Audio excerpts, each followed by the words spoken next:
and welcome to the channel. Today I'm out flying the Macross YF-19. This is truly a unique aircraft that took quite a bit of effort to get flying well. What makes it special is the setup.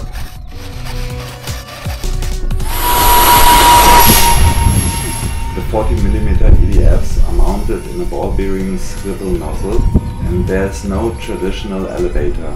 Pitch control is managed through a mix of aileron and vector thrust. It's definitely not easy to fly, but as you'll see, it flies and looks amazing in the air.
Basic thrust.